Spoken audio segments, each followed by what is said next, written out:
Hello, Commanders. Automatic Gamer here, and yeah, that was a very interesting wild card weekend as we head into the next round of the playoffs, into the divisional round of the postseason, and there's a lot of takeaways that I want to take away from that, and plus some Vikings NFL news that I want to get to you guys later on in today's video. But let's start off with the NFL wildcard weekend. So obviously there was a lot of interesting games that headed on for this past weekend. The Bears beat the Packers in a 21 to 3 point deficit, and then Packers ended up blowing that lead, and then the Bears ended up winning 31 to 27. And Packers, yeah, they're in hell. Bears are pretty much in complete control, and now they got to face off against the LA Rams next week.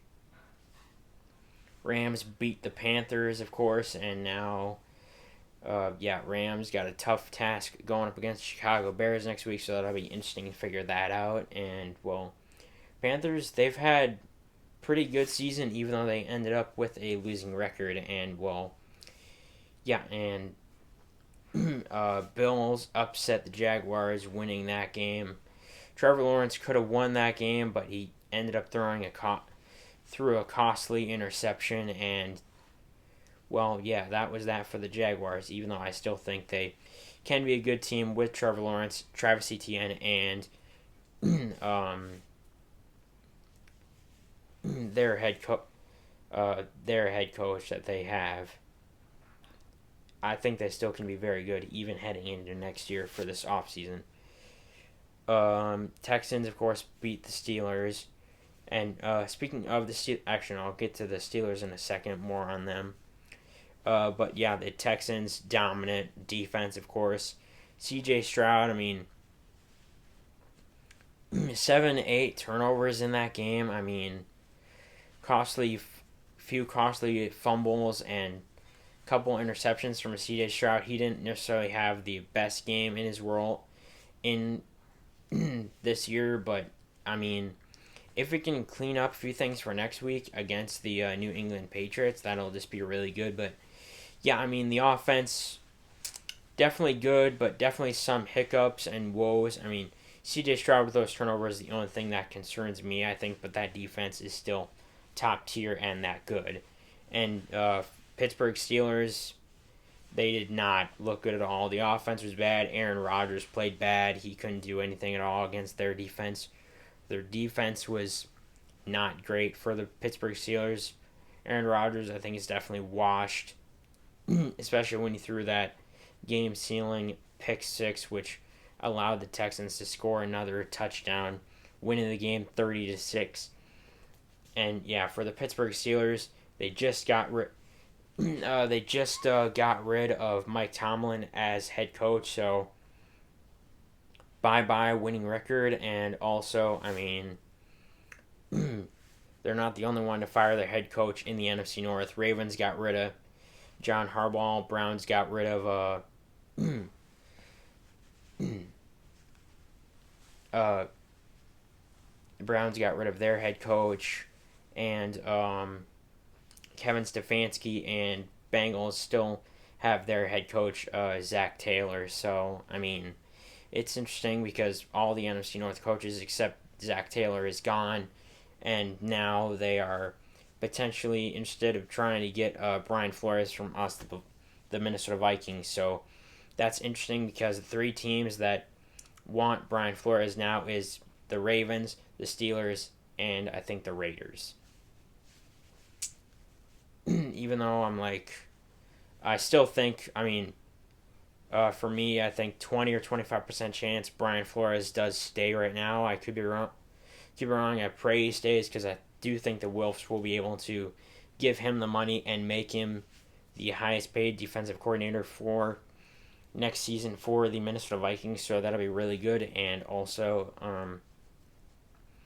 even if Brian Flores went to Pittsburgh, would he be able to turn their team around? Who knows? And Pittsburgh, Brian Flores is just going to bring you nothing but pain. So please stay our defensive coordinator, Brian Flores. And yeah, there's been a lot of interesting things that came out of this wild card weekend and from the past couple weeks in the NFL. And also, more interesting Vikings news, not necessarily in the good, not in a good way.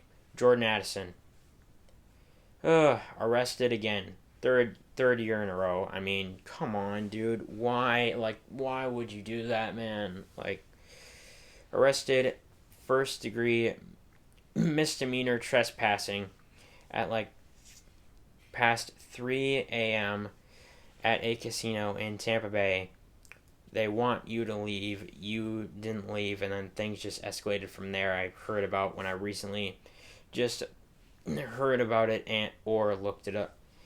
I mean, yeah, that's just bad. So yeah, what do the Vikings do now? I mean, yeah, what do we do? Like, do we get rid of Jordan Addison? Like trade him to the Cleveland Browns and get a higher draft pick?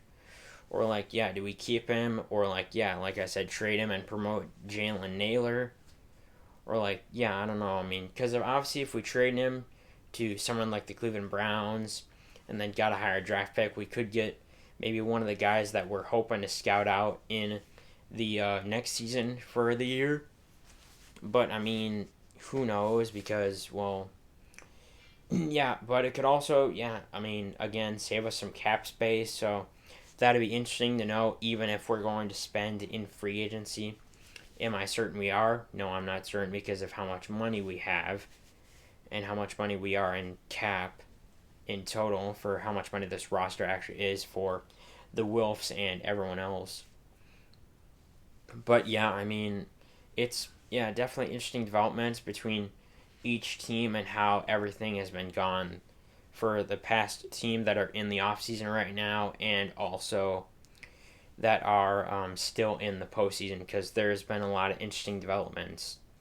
But yeah, I will be bringing more NFL news coming this week and next week, so stay tuned if you don't want to miss any of my videos talking about football, the NFL, or anything else. So if you guys want to talk to me about football or anything you guys would like to see, just let me know. Subscribe to my channel. Join my Discord. The link will be in the description, and I will see you on the football field, Commanders.